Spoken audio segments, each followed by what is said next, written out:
नमस्कार, आप देख रहे हैं खबरों की खबर। मैं हूं सुमित अवस्थी। लोकतांत्रिक व्यवस्था में स्वतंत्र, निष्पक्ष और पारदर्शी चुनाव सबसे पहली और सबसे बड़ी प्रक्रिया होते हैं। इनके बिना लोकतंत्र कामयाब नहीं हो सकता। दुनिया का सबसे बड़ा लोकतंत्र भारत इस दिशा में पूरी दुनिया के लिए बड़ी मिसाल है। इसी के तहत राज्य विधानसभाओं से लेकर पंचायतों तक के चुनाव देश में कराए जाते हैं।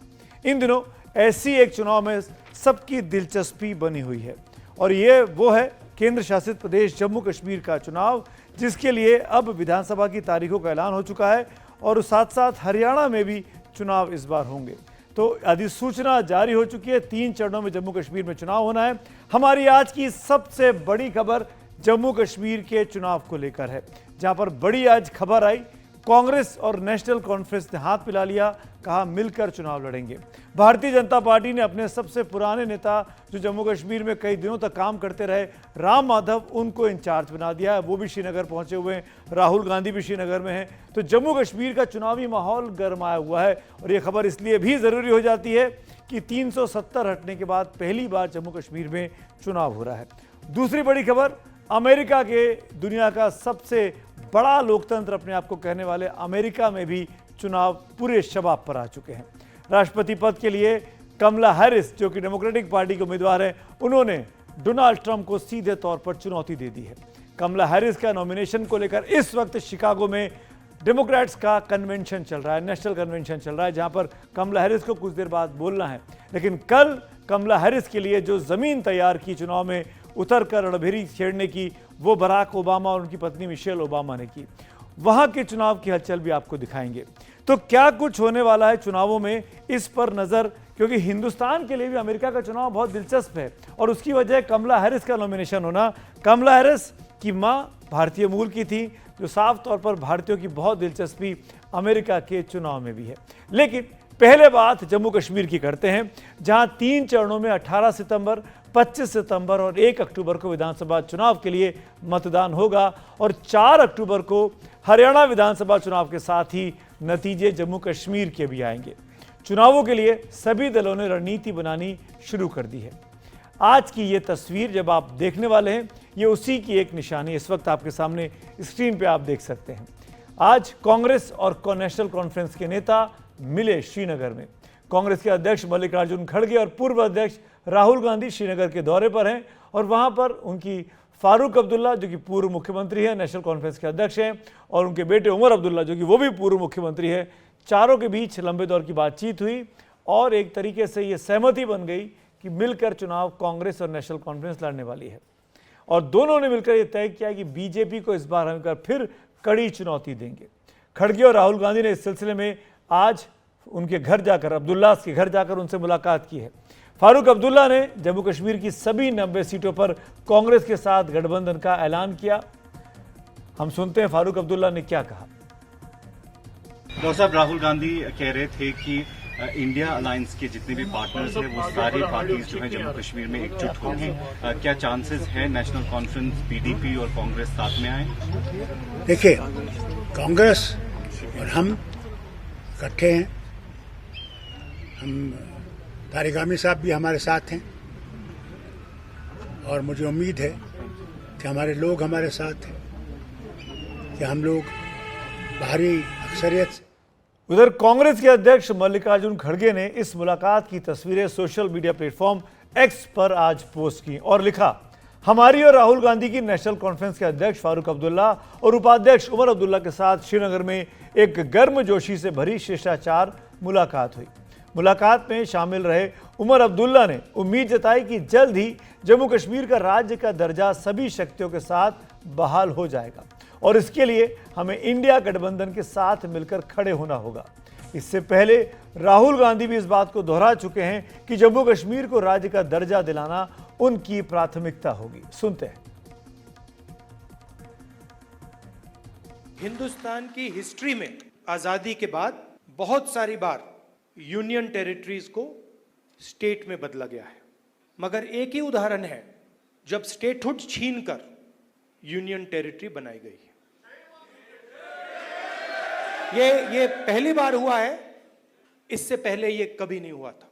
हमारे लिए जम्मू और कश्मीर के लोगों का रिप्रेजेंटेशन, उनका स्टेटहुड सबसे जरूरी चीज है। ये मेरे लिए पॉलिटिकल बात नहीं है। जो आपको सहना पड़ता है, जिस डर में आप जीते हो, जो दुख आपको होता है, इसको मैं, खारगे जी, पूरी कांग्रेस पार्टी हमेशा के लिए मिटाना चाहते हैं। आपको याद हुआ इसी साल जो लोकसभा के आम चुनाव हुए थे उसमें भी नेशनल कॉन्फ्रेंस और कांग्रेस ने इंडिया गठबंधन के तहत चुनाव लड़ा था। अब विधानसभा चुनाव में भी दोनों दल एक साथ आ रहे हैं। देखना यह कि कौन और से छोटे दल हैं जो उनके साथ जुड़ते हैं और इंडिया गठबंधन, जिसको विपक्ष गठबंधन कहा जाता है, उसके साथ हाथ मिलाते हैं। आम चुनावों में नेशनल कॉन्फ्रेंस ने अनंतनाग, राजौरी और श्रीनगर की सीटों पर जीत हासिल की थी, जबकि कांग्रेस कोई सीट नहीं जीत पाई थी। खास बात यह कि उमर अब्दुल्ला बारामूला की सीट से लोकसभा का चुनाव हार गए थे। इससे पहले आज ही सुबह कांग्रेस के अध्यक्ष मल्लिकार्जुन खड़गे और सांसद राहुल गांधी ने श्रीनगर में जम्मू कश्मीर के तमाम कार्यकर्ताओं के साथ विधानसभा चुनाव की तैयारियों पर लंबी बातचीत की। बैठक में कश्मीर घाटी के सभी 10 जिलों के जिलाध्यक्ष, डीडीसी सदस्य और कार्यकर्ता शामिल हुए। शुक्रवार को उम्मीदवारों के नाम तय करने के लिए कांग्रेस चुनाव समिति की दिल्ली में बैठक भी होने जा रही है, जिसके बाद पहले चरण की सीटों के लिए उम्मीदवारों के नामों की घोषणा उम्मीद है कि कल शाम तक हो जाएगी। इस बीच बीजेपी ने भी विधानसभा चुनावों के लिए अपनी तैयारियां तेज कर दी हैं। लोकसभा चुनाव में जम्मू कश्मीर की 5 सीटों में से बीजेपी ने 2 सीटों पर जीत हासिल की। ये सीटें हैं जम्मू की और उधमपुर की। ये दोनों जगह बीजेपी का पारंपरिक गढ़ मानी जाती है, लेकिन इस बार चुनौती बहुत बड़ी है। बीजेपी कश्मीर घाटी में भी अपनी पैठ बनाने की कोशिश में है। इसके तहत बीजेपी ने कश्मीर के मामलों में गहरा अनुभव रखने वाले अपने नेता राम माधव को राज्य के चुनाव का प्रभारी बना दिया है। करीब आधा दशक तक सियासी बियाबान में रहने के बाद राम माधव अपने नाम का ऐलान होने के 24 घंटे के भीतर ही जम्मू कश्मीर पहुंच गए। अपनी रणनीति के तहत वो श्रीनगर में स्थानीय नेताओं के साथ कई बैठकें कर चुके हैं। राम माधव के साथ ही केंद्रीय मंत्री जी किशन रेड्डी भी बीजेपी की ओर से जम्मू कश्मीर के चुनाव की निगरानी करने वाले हैं। राम माधव की कोशिशों के चलते आपको याद होगा 2014 में हुए पिछले विधानसभा चुनावों में बीजेपी और पीडीपी का गठबंधन हो पाया था। दोनों दो दुर्विरोधी पार्टियां थी, लेकिन गठबंधन में चुनाव के बाद एक साथ आ गई थी। लेकिन मुफ्ती मोहम्मद सईद के निधन के बाद महबूबा मुफ्ती गठबंधन को आगे चलाने की इच्छुक नहीं दिखी, क्योंकि वो बीजेपी की विचारधारा से जुड़े अहम मुद्दों से सहमत नहीं थी। 2014 के विधानसभा चुनावों में बीजेपी कश्मीर में तो कोई भी सीट नहीं जीत पाई थी, लेकिन जम्मू रीजन में उसने 25 सीटें जीती थी और 28 सीटें पीडीपी के खाते में आई थी। इसके बाद दोनों दलों ने गठबंधन सरकार बनाई, हालांकि ये लंबा नहीं चल पाई। 2014 के चुनावों में कांग्रेस ने 12 और नेशनल कॉन्फ्रेंस ने 15 सीटें जीती थी। कुल 87 सीटों में से आपके सामने वो नंबर्स एक बार फिर याद दिला देते हैं। 2014 के यानी पिछला जो चुनाव हुआ था विधानसभा का, उसका ये आंकड़ा है। बीजेपी को 25, पीडीपी को 28, कांग्रेस को 12, नेशनल कॉन्फ्रेंस को 15, पीपुल्स कॉन्फ्रेंस 2, सीपीएम 1, निर्दलीय 3 और अन्य के खाते में 1 सीट गई थी। तब बीजेपी और पीडीपी, बीजेपी बड़ी पार्टी थी जम्मू रीजन में, पीडीपी बड़ी पार्टी थी श्रीनगर रीजन में, दोनों मिले और दोनों ने मिलकर सरकार बनाई थी, आपको याद होगा। अब 10 साल के बाद जम्मू कश्मीर में विधानसभा चुनाव एक बार फिर होने जा रहे हैं। अगस्त 2019 में अनुच्छेद 370 हटने के बाद पहली बार अब जम्मू कश्मीर में ये चुनाव हो रहे हैं। 2022 के परिसीमन के बाद 47 सीटें कश्मीर में हैं और 43 सीटें जम्मू रीजन में हैं। इनमें से 7 सीटें अनुसूचित जाति और 9 सीटें अनुसूचित जनजाति के लिए रिजर्व रखी गई हैं। ये वो आंकड़ा आपके सामने है। अब जम्मू कश्मीर विधानसभा में 87 के बदले 90 कुल सीटें हो गई हैं। परिसीमन के बाद आंकड़ा 3 सीटों का आगे बढ़ गया है। राम माधव की कोशिश होगी कि बीजेपी राज्य की 90 में से जम्मू संभाग की 43 सीटों में से अधिक सीटें जीत पाए और कश्मीर घाटी में अपना खाता खोल दे, खासतौर पर उन इलाकों में जहां गुज्जरों और पहाड़ी समुदाय अच्छी तादाद में हैं। इन दोनों ही समुदायों को अनुच्छेद 370 हटने के बाद लागू हुए ओबीसी आरक्षण का फायदा मिला। इस सब के साथ ही बीजेपी की कोशिश होगी कि कुछ नए स्थानीय राजनीतिक दलों से उसका तालमेल हो सके। माना जा रहा है कि सज्जाद लोन की पीपुल्स कॉन्फ्रेंस, अल्ताफ बुखारी की अपनी पार्टी और गुलाम नबी आज़ाद की डेमोक्रेटिक प्रोग्रेसिव आज़ाद पार्टी के साथ बीजेपी की तालमेल की कोई सूरत बन सकती है, लेकिन इस पर अभी कुछ भी कहना जल्दबाजी होगा। बीजेपी, आपको याद होगा, लोकसभा का चुनाव कश्मीर घाटी में नहीं लड़ी थी, जो अभी 2 महीने पहले हुए थे। ये दल, जो अभी आपको नाम बताया मैंने, जो छोटे दल हैं, वो खुद को पीडीपी और नेशनल कॉन्फ्रेंस का विकल्प बनाने की कोशिश में है, लेकिन इनका रास्ता काफ़ी लंबा है और बीजेपी इसीलिए इन छोटे छोटे दलों के साथ मिलकर अपना एक नया घटक बनाना तैयार करना चाहती है। उधर जम्मू कश्मीर की पूर्व मुख्यमंत्री महबूबा मुफ्ती की पार्टी पीडीपी चुनावों में सबसे पहले ताल ठोक चुकी है। महबूबा लोकसभा चुनाव में अनंतनाग राजौरी सीट से हार गई थी, लेकिन विधानसभा चुनाव में उन्हें अब उम्मीदें हैं। इसी के तहत पीडीपी ने अपने 8 उम्मीदवारों की पहली लिस्ट जारी कर दी है। इस लिस्ट में पीडीपी की चीफ महबूबा मुफ्ती की बेटी इल्तिजा मुफ्ती का नाम शामिल है, लेकिन इस पहली लिस्ट को लेकर पार्टी में बगावत होती भी दिख रही है। मेरी सहयोगी नीता शर्मा की ये रिपोर्ट देखिए। मैं यहाँ आज चारेगाम में हूँ, जहाँ पे बहुत दिनों से जो पहलगाम डेवलपमेंटल अथॉरिटी है वो आके यहाँ लोगों के घर डिमोलिश कर रही है, बुलडोजर लाके लोगों के घर तोड़ रहे हैं। और मुझे समझ में नहीं आ रहा है कि जो पीडीए है उनका यहाँ क्या काम है, क्योंकि सबसे पहली चीज रूरल एरिया में पीडीए की कोई जुरिस्डिक्शन नहीं है। तो मेरी एलजी साहब से यही गुजारिश है कि आप प्लीज यहाँ पे हर रोज जेसीबी भेज के, बुलडोजर भेज के, what will you achieve of it. In families को इतने साल लगते हैं एक घर बनाने में, और वो घर जो इनकी सालों की सेविंग्स पे बनता है वो आके आप 1 मिनट में तोड़ देते हैं। ये हैं इल्तिजा मुफ्ती, जो इस बार बिजबेहरा से चुनाव लड़ेंगी, लेकिन उनकी इस उम्मीदवारी को लेकर पीडीपी के कई नेता खफा हैं। जानकारी के मुताबिक इल्तिजा का नाम जब से पहली सूची में आया है तब से पार्टी में काफी विरोध है। इस इलाके को 1999 से 2018 तक पीडीपी के अब्दुल रहमान वीरी रिप्रेजेंट करते रहे हैं। वीरी, जो अब्दुल रहमान भट्ट के नाम से भी जाने जाते हैं, वो मुफ्ती सरकार में मंत्री थे। इस बार पार्टी में उन्हें अनंतनाग पूर्व से टिकट की पेशकश की गई है, लेकिन वीरी अब श्री गुफवारा बिजबेहरा से एक निर्दलीय उम्मीदवार के रूप में चुनाव लड़ने की योजना बना रहे हैं।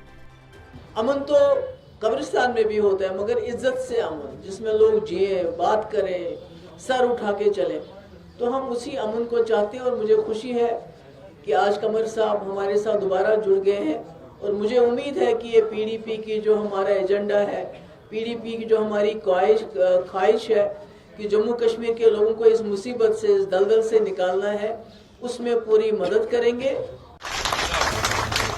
दरअसल जब से पीडीपी ने पहले 8 उम्मीदवारों की लिस्ट निकाली है, उसमें कई पूर्व विधायकों और डीडीसी सदस्यों के नाम गायब हैं। उम्मीदवारों की घोषणा के बाद पार्टी को इन सीटों पर बड़ी बगावत का सामना करना पड़ रहा है। बिजबेहरा सीट को मुफ्ती के परिवार गढ़ के रूप में देखा जाता है। पार्टी के संस्थापक मुफ्ती मोहम्मद सईद पहली बार 1967 में कांग्रेस उम्मीदवार के रूप में यहीं से जीते थे। फिर उनकी बेटी महबूबा ने 1996 में यहां से जीत हासिल की थी।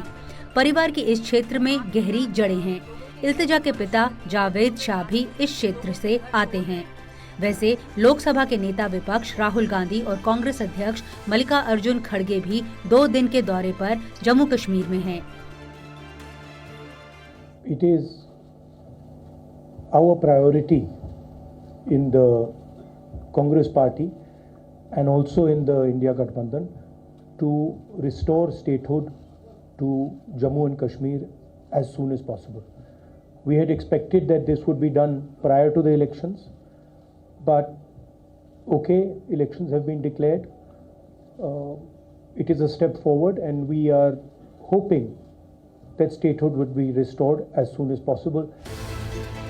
गुपकार अलायंस के तहत कांग्रेस, पीडीपी और नेशनल कॉन्फ्रेंस एक साथ आए थे, लेकिन लोकसभा चुनाव सबने अलग अलग लड़े थे। देखिए, कांग्रेस और हम इकट्ठे हैं। हम तारिगामी साहब भी हमारे साथ हैं और मुझे उम्मीद है कि हमारे लोग हमारे साथ हैं, कि हम लोग भारी अक्सरियत से, अल्लाह की मेहरबानी से जीत सकें और लोगों के लिए बेहतरी कर सकें। यहाँ के लोगों ने 10 साल, जितने भी साल हुकूमत नहीं थी, मुसीबतों का शिकार हुए हैं और हम उम्मीद करते हैं कि पूरी रियासत को बहाल किया जाएगा और पूरी ताकत से बहाल किया जाएगा। ये है जो हमारी कोशिश है। जम्मू कश्मीर में 10 साल बाद चुनाव होने जा रहे हैं। साउथ कश्मीर की अगर बात करें तो अनंतनाग, शोपियां और पुलवामा पीडीपी का गढ़ बताए जाते हैं। लेकिन बावजूद इसके हाल के लोकसभा चुनावों में इन इलाकों में पीडीपी को हार का सामना करना पड़ा था। इसलिए ये कहना गलत नहीं होगा कि इन विधानसभा चुनावों में दोनों स्थानीय पार्टियों के बीच में इन इलाकों में टक्कर होगी। नई दिल्ली से नीता शर्मा, एनडीटीवी इंडिया के लिए। राजनीतिक दलों के अंदर सीटों को लेकर ऐसी उठापटक चुनाव के बीच होती है।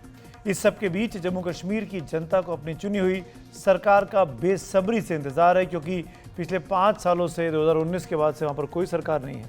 कुछ आंकड़े आपके सामने रखते हैं कि वहां पर लोकल लेवल पर रिप्रेजेंटेशन क्या है। इस साल 9 जनवरी के बाद से जम्मू कश्मीर में जमीनी स्तर का कोई प्रतिनिधित्व नहीं है। करीब 30,000 स्थानीय प्रतिनिधियों का 5 साल का कार्यकाल खत्म हो चुका है, यानी 4,892 ग्राम पंचायतों का 5 साल का कार्यकाल खत्म है। जम्मू कश्मीर में पंचायत चुनाव 2018 के अंत में हुए थे।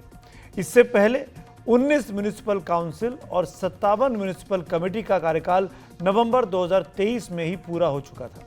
इसका मतलब है कि शहरों के साथ साथ ग्रामीण इलाकों का भी प्रतिनिधित्व फिलहाल शून्य है। यहाँ चुनाव तभी हो पाएंगे जब विधानसभा और लोकसभा चुनावों की तरह म्युनिसिपल वार्ड्स और पंचायत के लिए भी परिसीमन हो पाएगा। इसकी सूरत अब विधानसभा चुनाव के बाद ही बनती दिखाई देती है। जम्मू कश्मीर में गवर्नेंस का एक नया स्ट्रक्चर डीडीसी यानी डिस्ट्रिक्ट डेवलपमेंट काउंसिल भी इस समय कायम है। लोग सीधे डीडीसी को चुनते हैं, जिसके चुनाव 2020 में पिछली बार हुए थे। तो इन सब हालात के बीच अब जम्मू कश्मीर में विधानसभा चुनाव होने वाले हैं। हालांकि इसमें एक और पहलू जो बहुत अहम है वो है आतंकी साया।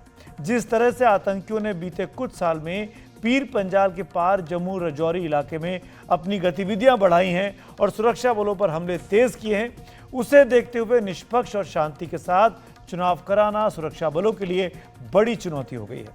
लेकिन आज हम तमाम मुद्दों पर एक साथ बात करेंगे। जम्मू कश्मीर में विधानसभा चुनाव के लिए जो सियासी तैयारियां हो रही हैं उस पर भी बात करते हैं।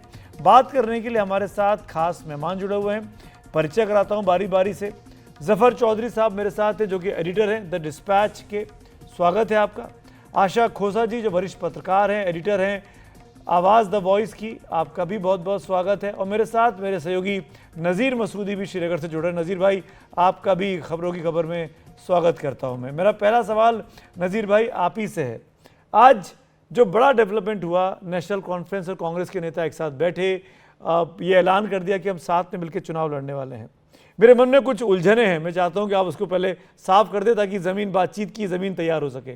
तो क्या मैं ये मानूं अब्दुल्लाज अब चुनाव में उतरेंगे? फारूक साहब और उमर साहब जो ये कह रहे थे कि हम चुनाव में नहीं उतरने वाले हैं।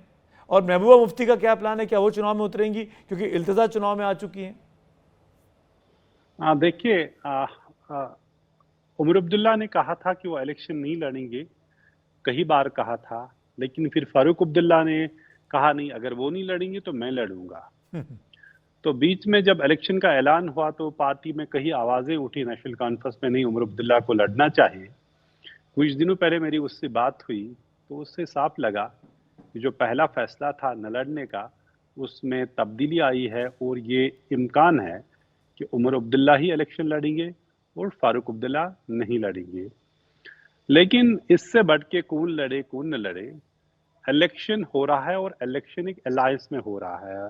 लास्ट टाइम नेशनल कॉन्फ्रेंस और कांग्रेस का जो प्रीपोल अलायंस था वो 1987 में हुआ और उसके बाद पहली बार हम देख रहे हैं फिर 90 में हुकूमत गिरी, 19 जनवरी को 1990 को, फिर 1996 को इलेक्शन हुए दोबारा, तब तक गवर्नर रूल रहा और अब उसके बाद सबसे लंबा गवर्नर्स रूल जो सेंट्रल रूल आज के दौर में चल रहा है। और आज पहली दफा 10 साल के वक्फे के बाद, गैप के बाद ये इलेक्शन हो रहा है। अलायंस सिर्फ ये नहीं है कौन कितनी सीटें जीतेगा, जो कांग्रेस और नेशनल कॉन्फ्रेंस का अलायंस है, क्योंकि पिछले पार्लियामेंट इलेक्शन में इन दोनों पार्टियों ने मिलके 41.7% वोट लिए हैं। तो अगर 2 महीने पहले उन्होंने वोट लिया, क्या वो वोटिंग जो परसेंटेज उन्होंने ली थी, क्या वो अब सीटों में तब्दील होगी? जैसे कि नेशनल कॉन्फ्रेंस ने कुछ 34-35 सीटों पे बढ़त हासिल की, इसी तरह कांग्रेस ने कई सीटों पे, क्या आज वो ट्रांसलेट ये अलायंस करेगा? राइट। दूसरी बात यह है कि उससे अहम बात जो है, नेशनल कॉन्फ्रेंस के लिए एक परसेप्शन की बात है और कांग्रेस के लिए सीटों की बात। जब भी यहाँ 2014 में इलेक्शन हुए तो उस वक्त पीडीपी ने वोट लोगों से ये इसलिए मांगे कि आप हमें वोट दो तो बीजेपी को हम जम्मू कश्मीर में हुकूमत नहीं करने देंगे। लेकिन जब हंग असम्बली आ गई, जैसे हम दिखा रहे हैं इस वक्त स्क्रीन पे, पीडीपी को 28 और बीजेपी को 25, तो उन्होंने अलायंस किया और हुकूमत बनी। और उसके बाद वो पीडीपी का जो पब्लिक परसेप्शन था या उनका जो वोट बैंक था वो इरोड होता गया। और आज हालत है कि पीडीपी को जब पिछले जो इलेक्शन हुए, एक तरफ अगर कांग्रेस एनसी को 41% वोट मिले, पीडीपी को सिर्फ 8% ही वोट मिले, 3 जो उसने सीटें लड़ी। तो वजह यह थी कि एक परसेप्शन था कि उसने बीजेपी को लाया। और फिर धारा 370 खत्म करने के बाद, स्टेटहुड छीनने के बाद, और ये स्टेटहुड और 370 सेंट्रल है नेशनल कॉन्फ्रेंस की, जो उन्होंने जो मैनिफेस्टो जारी किया। और कांग्रेस का जो राहुल गांधी भी आ जाए तो उनकी सेंट्रल मैसेज यही थी, जम्मू कश्मीर के लोगों के राइट्स और स्टेटहुड को दोबारा बहाल करने की। तो नेशनल कॉन्फ्रेंस इस अलायंस से ये मैसेज देना चाहती थी लोगों को, अपने वो इलेक्टोरेट को, देखिए हमने प्रीपोल अलायंस किया है और कोई भी इस तरह की बात है कि कभी वो बीजेपी के साथ जाएगी और ये वोट बीजेपी की झोली में पड़ेगा, ऐसा अब मुमकिन नहीं है। वो चैप्टर क्लोज है। बड़ी इंपॉर्टेंट बात नजीर भाई आपने अंडरलाइन की है और इसी पॉइंट से मैं इस डिस्कशन को आगे बढ़ाता हूं। आशा जी, मैं आपके पास आना चाहता हूं। 2 बड़े क्रिटिकल मामले हैं जम्मू कश्मीर के लोगों के लिए, जिसकी बात अभी नजीर भाई कर रहे थे। स्टेटहुड यानी हमको हमारा अधिकार चाहिए, हमको हमारा राज्य चाहिए, जो आपने उसको यूटी बना दिया है। और दूसरा आर्टिकल 370 को लेकर नेशनल कॉन्फ्रेंस साफ साफ बोल चुकी है कि हम दोबारा लागू करेंगे, हम रिवोक करेंगे। उमर अब्दुल्ला साहब ने बाकायदा प्रेस कॉन्फ्रेंस में कहा। अब मुझे नहीं पता कैसे कर पाएंगे, लेकिन उन्होंने ऐसा कहा क्योंकि दिल्ली से पास कराना पड़ता है। सवाल मेरा ये है, कांग्रेस पार्टी के लिए 370 पर क्या स्टैंड होगा? राहुल गांधी स्टेटहुड पर साथ में खड़े हैं, समझ में आता है, पर क्या कांग्रेस पार्टी जो 370 के लिए कभी नहीं कहा उसने हटने के बाद से कि रिवोक करना चाहिए, क्या वो इस मामले में उमर अब्दुल्ला के साथ होंगी, रह पाएंगी चुनाव के दौरान? Thank you Sumit ji for having me on this show. आपने जो बात बताई कि आर्टिकल 370 का रेवोकेशन और ये स्टेटहुड जो है वो मेन मुद्दे हैं। देखिए, आर्टिकल 370 जितनी हमें समझ है, जितना हम पॉलिटिक्स समझते हैं और अपनी पॉलिटी को समझते हैं, उसको रिवर्स करना स्टेट लेवल की बात नहीं है। वो इंडियन कॉन्स्टिट्यूशन का हिस्सा था, उसको इंडिया की पार्लियामेंट ही कर सकती है। और बहुत मतलब वो इट्स ए गॉन केस, ये उसको आप रिवाइव करना बहुत ही मुश्किल है। बहरहाल ये एक पॉलिटिकल स्लोगन है, ये एक इमोटिव स्लोगन है, जिससे कि लोगों में कुछ इमोशन जगाए जा सकते हैं। वही नेशनल कॉन्फ्रेंस कर रही है। स्टेटहुड का जहां तक मसला है, वो तो मसला नहीं है, बिकॉज वो तो नहीं। पर आशा जी, अगर वो इमोटिव इशू है 370 का और 370 के जरिए वोट पाना चाहते हैं उमर अब्दुल्ला और नेशनल कॉन्फ्रेंस, तो बीजेपी के पास भी तो हथियार है कि भाई 2 ऐसी पार्टियां आपस में गठबंधन में हैं जो 370 पर अलग अलग रुख रखती हैं। देखिए, ये कैच 22 सिचुएशन होगी दोनों, कांग्रेस के लिए भी और नेशनल कॉन्फ्रेंस के लिए भी, अगर वो ज्यादा एम्फेसिस देते हैं आर्टिकल 370 रेस्टोरेशन पे। क्योंकि जितना आप उसको पकड़ के रखेंगे आर्टिकल 370 से, इसीलिए आप देखते हैं कि कांग्रेस बहुत दबी जुबान में बात करती है, खुल के इस पे बात नहीं करती, क्योंकि उतने ही उनके वोट जम्मू में कट जाएंगे। या वो लोग जो बिलीव करते हैं कि ये बहुत अच्छा हुआ देश के लिए, ये बहुत अच्छा हुआ जम्मू कश्मीर के लिए, तो लेकिन इवन नेशनल कॉन्फ्रेंस बहुत खुल के इस पे बात नहीं करती, दबी जुबान में बात करते हैं। और ये कैच 22 सिचुएशन है। बीजेपी को उसका फायदा हो सकता है, जितना ये राग लापेंगे आर्टिकल 370 का। स्टेटहुड शायद एक न्यूट्रल सा मसला है, उस पर आप बात कर सकते हैं।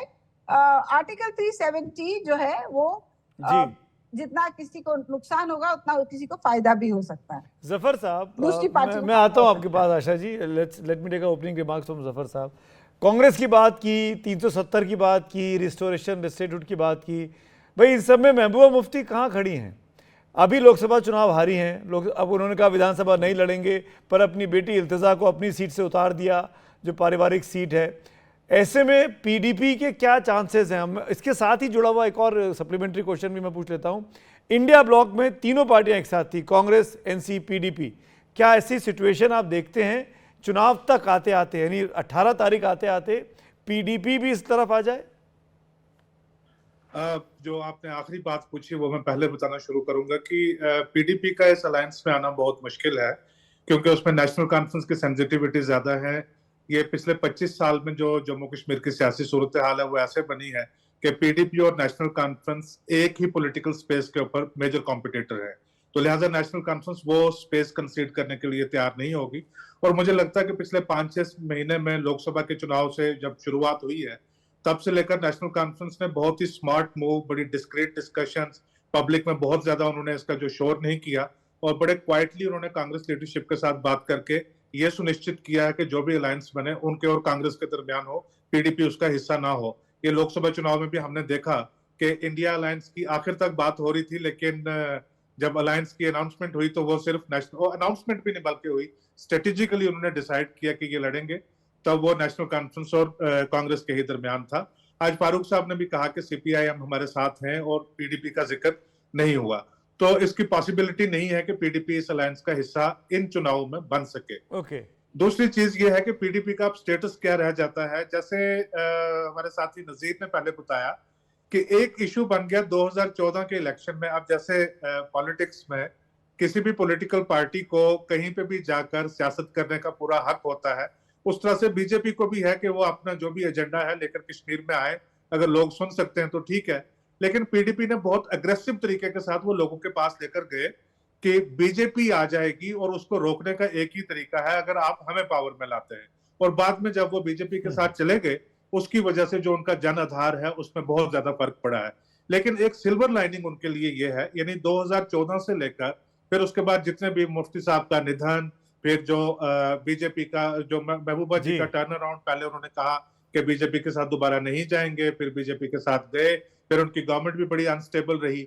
इन सारी चीजों के चलते अभी ये उम्मीद की जानी चाहिए थी कि पीडीपी के हालात बहुत खराब होते, लेकिन सिल्वर लाइनिंग ये कि 2024 के जो अभी इस साल के लोकसभा के इलेक्शंस हुए वो एक अपॉर्चुनिटी पीडीपी ने जरूर यूज की है अपने आप को रीबिल्ड करने के लिए, और रीबिल्ड कर पाए हैं। एक फोर्स है, एक रेलिवेंट एक्टर जो है वो पीडीपी जरूर है।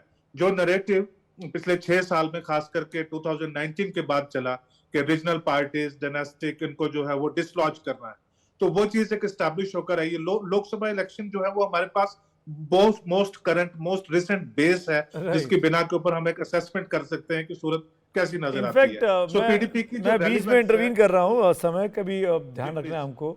नज़ीर, मैं आपके पास आना चाहूँगा अगले क्वेश्चंस के साथ। ये बहुत ही अच्छी बात अभी जफर साहब ने कही कि मुझे वो तस्वीरें याद आ गई जब पोलिंग हो रही थी लोकसभा में, वो क्या भीड़ थी, क्या उत्साह था लोगों में वोट डालने को लेकर। आपको लगा क्योंकि आज ये नैरेटिव भी कहा जाएगा कि राहुल गांधी जो जगह जगह जाके खाना खा रहे हैं, लोगों से मिल रहे हैं, रेस्टोरेंट में जा रहे हैं, ये इसलिए संभव हो पाया कि वहाँ पर पीस आ गई है। अब लाल चौक पे गोलियां नहीं चलती, वहाँ पर टूरिस्ट आते हैं। बीजेपी ने आज भी कहा अपनी प्रेस कॉन्फ्रेंस में। मेरा ये कहना है कि क्या राम माधव के वहाँ लाने से बीजेपी एक ऐसे चेहरे को लेकर आ गई है जो 14 के पहले वहाँ पर ज़मीन तैयार कर रहे थे, पीडीपी के साथ अलायंस कराया, राम माधव की वापसी कराई और उसी जगह पे करा दी जिसकी वजह जो उनकी स्ट्रेंथ है। क्या आपको लगता है कि बीजेपी के चांसेस जम्मू के अलावा अब वैली में भी कुछ बन पाएंगे राम माधव के आने से, और बनेंगे तो कैसे? जी हाँ सामित जी, ये नया कश्मीर में बीजेपी ने पुराने कश्मीर हैंड को लाया है, तो इससे लग रहा है कि जो 5 साल एक तरह का रेट्रिक था, नैरेटिव था, शायद वो ज़मीनी हकीकतों से मेल नहीं खाता था। तो इसलिए जिसका थोड़ा नॉन्स्ट अप्रोच है राम माधव का, जिसका अक्रॉस पॉलिटिकल स्पेक्ट्रम कॉन्टैक्ट्स हैं, बात करता है, कई लोगों को जानता है, उससे लाया। तो जाहिर सी बात है बीजेपी को मालूम है कि जितने भी सीटें उसको मिले अपने बल पे यहाँ हुकूमत नहीं बना सकती है, अलायंस तो ज़रूर चाहिए। तो इसलिए राम माधव इसके लिए काफ़ी अहम जो है कड़ी है या पॉलिटिकल लीडर है जिसकी काफ़ी अच्छी अंडरस्टैंडिंग है इस पूरे रीजन की। लेकिन जो आप बात कर रहे हैं इलेक्शन की, या राहुल गांधी यहाँ चले आए, आइसक्रीम खाई, सब चीजें ये पहले भी होता था। जब सुशील कुमार शिंदे भी होम मिनिस्टर थे वो भी ये करते थे, लाल चौक आते थे। या जैसे आज कहते हैं हिंसा कम हुई या ज्यादा हुई, जब मैं देख रहा हूँ 2014 या 13 के आंकड़े उससे कुछ खराब है। हम बताएंगे कश्मीर में अमन है, लेकिन आतंक चला गया जम्मू में जहां बिल्कुल पुरअमन था। तो हर एक का नैरेटिव ऐसा होगा, जहां वो खड़ा है उसी हिसाब से वो बताएगा हालात खराब है या ठीक है। लेकिन हकीकत यह है, कोई इसको नहीं कहता कि कश्मीर में जो लोगों ने गोलियां खाई सिर्फ इस हक के लिए कि उन्हें वोट देना पड़े।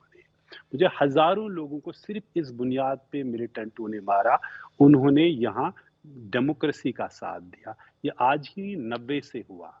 तो जमहूरियत के लिए लोगों ने जब इतनी कुर्बानियां दी, शायद ही किसी समाज ने या शायद किसी पॉलिटी ने इतनी कुर्बानियां दी हूं।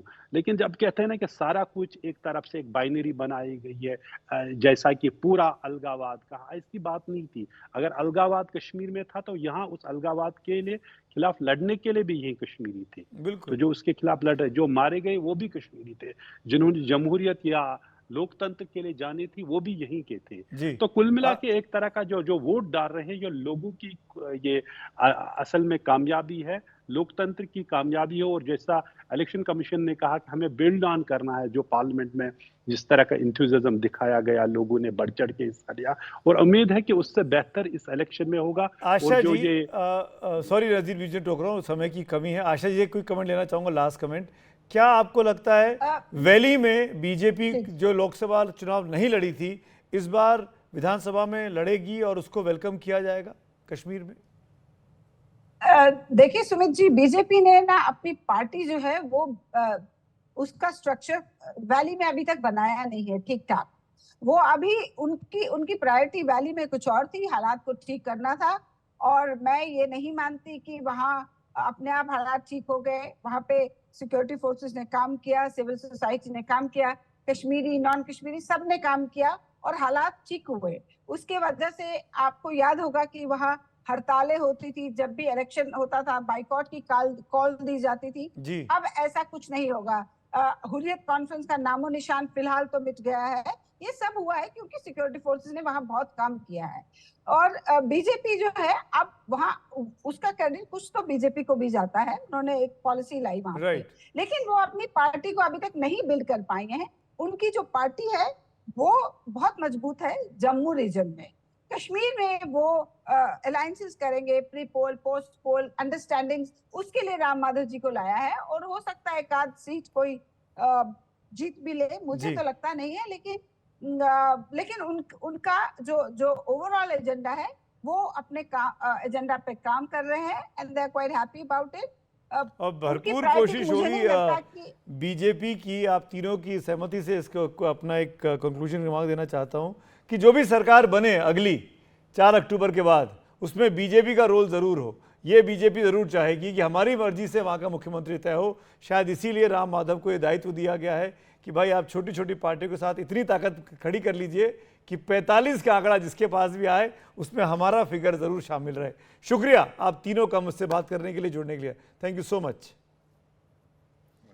और अब आज का दूसरा मुद्दा, खुद को दुनिया का सबसे पुराना लोकतांत्रिक देश बताने वाले अमेरिका के राष्ट्रपति पद के चुनाव की बात करते हैं। 5 नवंबर को अमेरिका के राष्ट्रपति पद का चुनाव रिपब्लिकन उम्मीदवार डोनाल्ड ट्रंप और डेमोक्रेट उम्मीदवार कमला हैरिस के बीच होने वाला है।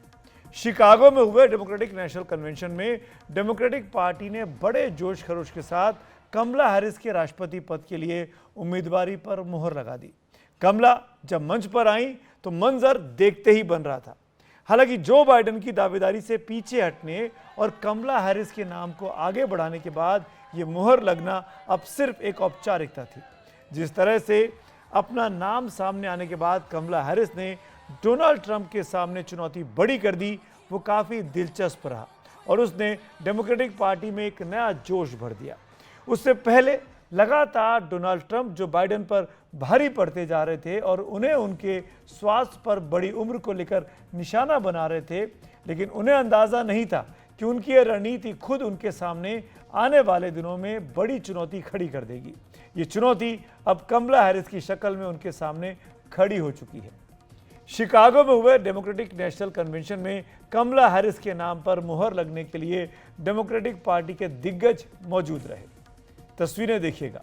अमेरिकी राष्ट्रपति जो बाइडेन जब इस नेशनल कन्वेंशन में पहुंचे तो उन्होंने कमला को लोकतंत्र की रक्षा के लिए सबसे उपयुक्त व्यक्ति करार दिया और कहा कि वो एक ऐतिहासिक राष्ट्रपति साबित होगी। उन्होंने वहां मौजूद 50,000 डेमोक्रेट्स के हुजूम से कहा कि आज़ादी, लोकतंत्र और अमेरिका के लिए कमला और टीम जिताएं। अमेरिका के पूर्व राष्ट्रपति बराक ओबामा और उनकी पत्नी मिशेल ओबामा ने भी हैरिस की दावेदारी को अमेरिका के लिए बड़ी उम्मीद बताया।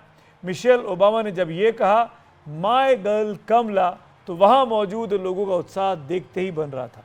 बराक ओबामा ने अपने चिर परिचित अंदाज में कहा यस शी कैन। दोनों ने ही अपने भाषण में डोनाल्ड ट्रंप को कतई नहीं बख्शा। If we hold firm to our convictions, we will elect Kamala Harris as the next president of the United States.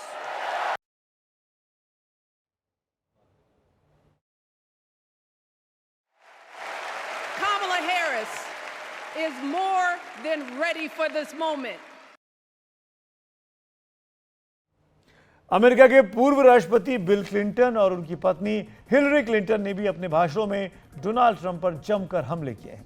2016 के अमेरिकी राष्ट्रपति चुनावों में डोनाल्ड ट्रंप से हारी हिलरी क्लिंटन ने ट्रंप पर कमेंट किया कि हमने उनको भागने पर मजबूर कर दिया। उन्होंने कहा कि कमला के पास अमेरिका को आगे ले जाने के लिए चरित्र, अनुभव और दूरदृष्टि है। Kamala has the character, experience, and vision to lead us forward.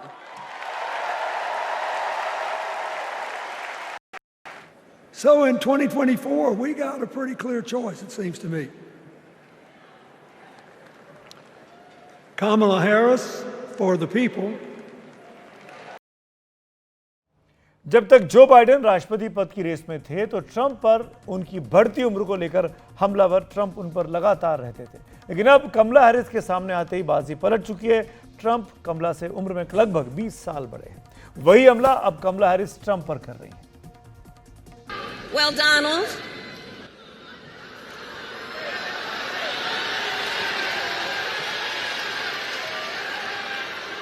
I do hope you'll reconsider to meet me on the debate stage.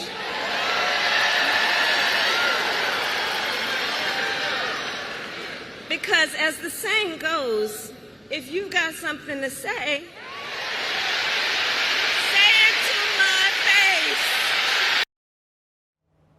Donald Trump अपनी तरफ से हमले करते हैं डेमोक्रेट्स पर तो डेमोक्रेटिक पार्टी के तमाम नेताओं के निशाने पर ट्रंप बने हुए हैं। अमेरिकी सदन के अल्पसंख्यक नेता हकीम जेफरीज ने आरोप लगाया कि ट्रंप रिपब्लिकन टैक्स घोटाले के मास्टरमाइंड थे। ट्रंप अराजकता के एजेंट हैं जो अमेरिकी लोगों पर नहीं बल्कि खुद पर ध्यान केंद्रित करते हैं। ट्रंप ने चुनाव के बारे में झूठ बोलकर और कैपिटल पर हमला करने के लिए हिंसक भीड़ को उकसाकर हमारे लोकतंत्र को नष्ट करने की कोशिश की। ट्रंप ने कोविड-19 महामारी के दौरान हमारे देश को नुकसान पहुंचाया।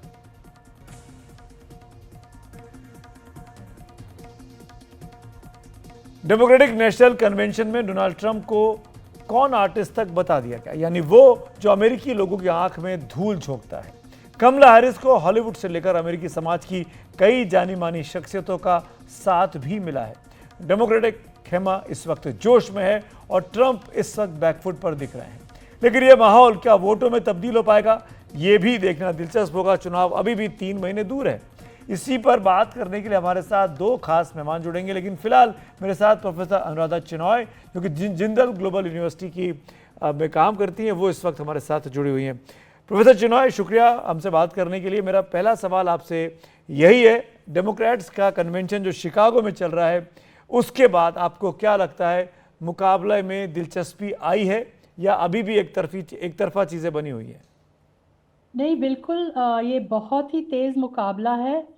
कुछ महीनों के लिए जब बाइडेन ने कहा कि वो फिर लड़ेंगे तब लग रहा था कि ट्रंप का पल्ला भारी था, लेकिन जिस दिन से कमला हैरिस का नाम आगे हुआ है, उसने और लोगों का साथ अपने साथ जोड़ा है और बहुत गर्मी आ गई है इस चुनाव में। अमेरिका बहुत पोलराइज्ड है, एक तरफ लिबरल अमेरिका, दूसरी तरफ कंजर्वेटिव अमेरिका। एक तरफ जो डेमोक्रेट्स हैं वो एक पार्टी है जिसमें सारे माइनॉरिटीज और विमेन, खास करके महिलाएं को जोड़ा जा रहा है, जैसे पहले भी होता था लेकिन इस बारी और भी। और ट्रम्प को ऐसे दिखाई दिया जा रहा है कि ये वो वाइट अमेरिका, सुप्रीमेसिस्ट अमेरिका का रिप्रेजेंटेटिव है। चाहे ट्रम्प ने इमिग्रेंट्स का इशू लिया है जो हर अमेरिकन को अब आजकल चुभ रहा है, तो ट्रम्प ने भी कुछ इश्यूज लिए हैं, लेकिन जो लिबरल प्रेस है, मेन स्ट्रीम प्रेस है, वो कमला हैरिस के साथ है। और मुझे लगता है कि ट्रम्प की जो पिछले 4 साल बल्कि लॉफेयर हुआ है डेमोक्रेट्स के साथ, कि इतने केसेस और कई केसों में वो हार भी चुके हैं, उनको कहा जा रहा है तो उन्होंने ठीक नहीं किया, सेक्सुअल हैरेसमेंट केसेस, तो महिलाओं के साथ उनका मतलब उनको वोट मिलना मुश्किल है। आजकल अमेरिका में बहुत पोल सर्वेज होते हैं, बहुत ही ज़्यादा, और उसमें कई पोल सर्वेज में कमला हैरिस लेकिन प्रोफेसर आगे दिखाई दे रही है। चिनॉय, ये भी तो सच्चाई है, आप इससे शायद इनकार नहीं करेंगी कि अगर लिबरल, मेरे साथ जिनिया बहल भी जुड़ गई हैं, वहाँ से लोकल रेसिडेंट हैं, फॉर्मर जर्नलिस्ट हैं, लिखती रहती हैं। जिनिया, आपका भी स्वागत है। लेकिन प्रोफेसर चिनॉय, मेरा सवाल आपसे, जिनिया मैं आपके पास आता हूँ, और सवाल ये है कि अगर Democrat press, liberal press Democrats के साथ है, तो एलन मस्क ट्रम्प के साथ हैं। एलन मस्क जो कि सबसे बड़ा सोशल मीडिया प्लेटफॉर्म चलाते हैं आज की डेट में, आपको नहीं लगता कि ट्रम्प को इस तरीके से इग्नोर कर देना, ये 3 दिन की हवा थी, क्योंकि शिकागो में कन्वेंशन चल रहा है, सारे प्रेस में डेमोक्रेट्स छाए हुए हैं, पर ये तो अभी खत्म हो जाएगा कल के बाद। आपको लगता नहीं कि ट्रम्प के पास टाइम है अभी कवर करने के लिए? बहुत टाइम है, बल्कि एलन मस्क काफ़ी होल्ड है ट्विटर पे, और एक ये मुहिम भी चल रही है कि ट्विटर को बॉयकॉट ही किया जाए, क्योंकि एलन मस्क ने 2 घंटे का इंटरव्यू किया ट्रम्प के साथ और ये खुलेआम बोल रहा है कि I am ready to serve, कि मैं तैयार हूँ कि मैं भी उनकी सेवा ही करूँगा। तो सोशल मीडिया के जो बिग विग्स हैं वो डिवाइडेड हैं, बड़े कैपिटलिस्ट डिवाइडेड हैं, कुछ इस तरफ कुछ उस तरफ। इसीलिए मैंने पहले भी कहा कि ये इलेक्शंस अमेरिका को दिखा रहा है कि ये बहुत पोलराइज्ड है, और दोनों तरफ की ये कोशिश होगी कि जो स्विंग वोटर्स हैं, जो भी न्यूट्रल वोटर्स हैं, उनको खींचा जाए, जो स्विंग स्टेट्स वहाँ की हैं, very important point professor Chinoy you are making. मैं जीनिया के पास ही चलता हूँ। जीनिया, आप तो अमेरिका में हैं और वहाँ की आबो हवा को हमसे बेहतर सूंघ पा रही हैं, समझ पा रही हैं, महसूस कर पा रही हैं। स्विंग स्टेट्स की क्या सिचुएशन है कमला हैरिस का नाम आने के बाद, और स्विंग स्टेट्स में क्या ट्रम्प को लेकर कोई एप्रीहेंशंस अभी भी हैं, क्योंकि ट्रम्प को एज ए राष्ट्रपति वो देख चुके हैं 4 साल? देखिए, the nation, as Professor साहब ने बोला, the nation is very very divided, right? It's a highly polarized kind of situation that we are living in. Highly polarized society. Voters are really divided on a lot of issues. आप मुद्दों को देखिए, मुद्दों के basis पे ये election जो है जीता जाएगा। मुद्दे सबसे बड़े क्या हैं? अबॉर्शन बहुत बड़ा मुद्दा है ना? Child care is another big issue, which of course JD Vance had very interesting comments on, right? IVF treatments, all of that. ये सारे मुद्दे, internal मुद्दे जो हैं United States के. Then foreign policy, relationship with China, the war in Ukraine, the war in Gaza. So all of this will impact the swing states, right? You look at, let me give you an example of Virginia. Ohio used to be a swing state. Unfortunately, my state of Ohio, we are a very big a supporter of the Republican Party. I just had some flyers dropped off for the Republican Party the other day, right, criticizing Biden and his policies on immigration, border and all of that. तो ये जो मुद्दे हैं, ये बहुत ही severe मुद्दे हैं. They are one of the biggest issues that I talked about. Immigration की जब बात करते हैं, हम abortion की बात करते हैं, women's rights की बात करते हैं, tax bracket की बात करते हैं, taxing the rich versus taxing the middle class. ये बहुत ही इंपॉर्टेंट मुद्दे हैं. सो ये डेफिनेटली डिटरमिन करेंगे कि जो आपके स्विंग स्टेट्स हैं वो किस तरफ जाएंगे, right. It'll also depend on the demographic, the voter demographic, young voters versus female voters versus your white voters versus your African एक American. चीज़ जीनिया और बताइए, जब गोली चली थी ट्रम्प साहब पे और वो बाल बाल बचे थे, वो इशू कितना बड़ा है? वो जो सिंपैथी है, वो जो उनके साथ पब्लिक आई थी और लगा था कि ये क्या स्टेट फेलियर हो गया, तो उसका तो रिप्रिकॉशन डेमोक्रेट्स को उठाना पड़ेगा कि आपकी स्टेट थी, आपकी सरकार है और आप बचा नहीं पा रहे एक प्रेसिडेंट को. Yes, I mean, it was a very severe issue, right? Trump touched upon it heavily during his speech at the Republican National Convention in Milwaukee. है ना, उन्होंने तकरीबन आई थिंक आधा घंटा इस पे बात करी और मैं हंस इसलिए रही हूँ क्योंकि जिस तरह से इसमें इसको प्ले किया है मीडिया में, जिस तरह से कॉन्स्पिरेसी थ्योरीज बाहर आई हैं, right, about how it was planned or who was the actual target or what was the actual intent. वो बड़ा ही interesting है. It led to the resignation, right, of the director of Secret Services. So quite an interesting turn of events. It sheds light on national security, which is again another big issue, right? And Trump clearly claims that our systems are broken, right? The security systems are broken. America is no longer seen as a superpower in the world. So ये उनका सबसे बड़ा narrative रहा है. और एक चीज मैं सुमित जी आपको बताना चाहूंगी कि the incumbent, right, in any democracy, the incumbent has that disadvantage. And somebody like Trump, who's not in power, who's been the former president, he has the advantage कि वो current administration की policies को criticize कर सकते हैं और कह सकते हैं कि ये policies जो हैं, ये फायदा नहीं कर रही है लोगों का, voters का फायदा नहीं कर रही है, इसलिए मेरे लिए वोट करो. Unfortunately, with your incumbent government, that's the biggest disadvantage. Even when you look at India and the elections that we had with Modi and with Congress and BJP and Modi and Rahul Gandhi, the advantage that Rahul Gandhi had was to be able to successfully criticize Modi on his policies, on his stance. अगर मैं आपकी बात को छोटे में अगर sum up करना चाहूँ, प्रोफेसर चिनॉय और प्रोफेसर जीनिया, वो ये कि मुकाबला बहुत ही दिलचस्प है, कड़ा है और ऊंट किस करवट बैठेगा ये किसी को नहीं पता है. बहुत बहुत शुक्रिया अनुराधा जी और जीनिया मुझसे बात करने के लिए, एनडीटीवी के वक्त निकालने के लिए. तो कमला हैरिस और ट्रंप के बीच की लड़ाई अब तय हो चुकी है, लेकिन कौन जीतेगा ये तो नवंबर में वोटिंग के बाद ही पता चलेगा. लेकिन कुल मिलाकर दुनिया भर की निगाहें इस चुनाव पर लगी होंगी, क्योंकि दुनिया के सबसे ताकतवर मुल्क के सबसे ताकतवर शख्सियत का चुनाव जो होने वाला है. खबरों की खबर में वक्त है एक ब्रेक का, तुरंत लौट कर आते, बने रहिए मेरे साथ.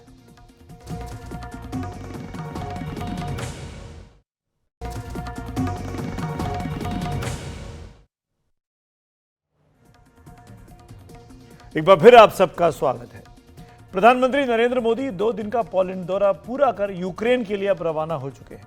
इससे पहले प्रधानमंत्री के दौरे में पोलैंड के साथ द्विपक्षीय रिश्तों को रणनीतिक साझेदारी के स्तर पर ले जाने की सहमति बन गई. ये भारत और पोलैंड के रिश्तों में मील का पत्थर है. दोनों देशों के बीच व्यापार और निवेश से जुड़े मुद्दों पर भी बहुत सहमति बनी है. लेकिन सबसे खास बात यह रही कि प्रधानमंत्री ने यूक्रेन के लिए निकलने से पहले फिर इस बात पर जोर दिया कि युद्ध के मैदान से समाधान नहीं निकल सकता है. मेरे सहयोगी उमाशंकर सिंह की ये रिपोर्ट. पोलैंड के पीएम डोनाल्ड टस्क के साथ मुलाकात के बाद प्रधानमंत्री नरेंद्र मोदी ने अपने संबोधन में एक बार फिर कहा है कि समाधान जो है वो रणभूमि से नहीं मिल सकता. उन्होंने कहा कि किसी भी संकट में मासूमों की जान की हानि जो है वो पूरी मानवता के लिए एक बहुत बड़ी चुनौती बन गई है. उन्होंने मॉस्को दौरे में रूस के राष्ट्रपति पुतिन के साथ मुलाकात के दौरान भी बच्चों की जान का जिक्र किया था और उस बात का जो संदर्भ है वो कीव, जो कि यूक्रेन की राजधानी है जहां से मैं अभी रिपोर्ट कर रहा हूं, वहां जो बच्चों के अस्पताल पर एक जो हमला हुआ था उसका परिप्रेक्ष्य था. और यूक्रेन के दौरे पर आने से पहले उन्होंने फिर बच्चों की जान का जिक्र किया है. तो पश्चिमी एशिया के साथ साथ यूक्रेन का जिक्र करते हुए उन्होंने इन सभी क्षेत्रों में शांति स्थापना पर जोर दिया है, यानी कि यूक्रेन यूक्रेन पहुंचने से पहले ही वे बार बार इस बात को साफ कर रहे हैं कि उनके एजेंडे में, उनके फोकस में क्या है। दूसरी तरफ पोलैंड के प्रधानमंत्री ने भी भारत को लोकतंत्र और क्षेत्रीय अखंडता आदि का सम्मान करने वाला देश बताया और कहा कि यूक्रेन रूस युद्ध रोकने में भारत जो है वो अहम भूमिका निभा सकता है। यूक्रेन के पड़ोसी देश के तौर पर पोलैंड भी जो है वो युद्ध के बुरे असर को झेल रहा है। यूक्रेन से जान बचा कर निकले लाखों शरणार्थी जो हैं वो पोलैंड में हैं और इसलिए पोलैंड की जो चिंता है और जो उसकी उम्मीद है वो खास मायने रखती है। अगर द्विपक्षीय रिश्तों की बात करें तो भारत और पोलैंड अपने संबंधों को रणनीतिक साझेदारी के स्तर पर ले जाने को सहमत हो गए हैं और ये इस दौरे की एक बहुत बड़ी उपलब्धि है। रणनीतिक साझेदारी का मतलब ये है कि दोनों देश की जो कंपनियां हैं वो अपनी व्यावसायिक साझेदारी में आपसी संसाधनों का साझा जो उपयोग है, जो इस्तेमाल है वो कर सकती हैं और इसमें आपस में कोई कंपटीशन नहीं होता, बल्कि इससे जो जुड़े जो नफ़ा और नुकसान है वो दोनों देश और उनकी जो कंपनियां हैं वो आपस में साझा करती हैं। उदाहरण के तौर पर अगर दोनों देशों की जो दो कंपनियां उत्पादों को विकसित करने से लेकर उसकी आपूर्ति और वितरण को लेकर जो एक साझा रणनीति है वो बना सकती है। भारत का अब तक करीब 30 देशों के साथ जो संबंध है वो रणनीतिक साझेदारी के स्तर का है और पोलैंड जो है इसमें शुमार हो गया है। पीएम मोदी ने क्लाइमेट चेंज और ग्रीन फ्यूचर के लिए विषयों के संबंधों की महत्ता का जिक्र किया और फूड प्रोसेसिंग में पोलैंड की लीडरशिप का भी जिक्र किया। फूड पार्क की बात भी उन्होंने अपने बयान में की है। पोलैंड जो है वो मध्य यूरोप का एक बहुत ही प्रभावशाली देश है और ये मध्य और पूर्वी यूरोप के कई देशों तक पहुंच के लिए भारत का जो दरवाज़ा है, गेटवे जो है वो साबित हो सकता है। पीएम मोदी ने अगले साल पोलैंड के पास जो यूरोपीय संघ की अध्यक्षता आएगी उसका भी जिक्र किया। तो बदली हुई परिस्थिति और वैश्विक परिदृश्य में भारत और पोलैंड ने एक बहुत ही मजबूत कदम उठाया है और आगे चलकर ये जो कदम है वो संबंधों का बड़ा आधार जो है वो बन सकता है। पीएम मोदी जो है टॉम्ब ऑफ अननोन सोल्जर्स गए और उन्होंने पोलैंड के उन शहीदों को श्रद्धांजलि दी जिन्होंने अपने देश के लिए जान दी। लड़ाई में उनके शव जो हैं ऐसे क्षत विक्षत हुए कि उनको पहचानना मुमकिन नहीं हो सका और इसलिए इस स्मारक का ये नाम रखा गया है टॉम्ब ऑफ अननोन सोल्जर्स। तो इस तरह से पोलैंड के प्रभावशाली जो इतिहास है उसको पीएम मोदी ने भारत की तरफ से सम्मान दिया है और ये दोनों देशों के रिश्तों के लिए एक अहम कड़ी जो है ये दौरा वो साबित होगा, ऐसी उम्मीद की जा रही है। और अब जो प्रधानमंत्री मोदी के यूक्रेन दौरे पर सबकी निगाह टिकी हुई है।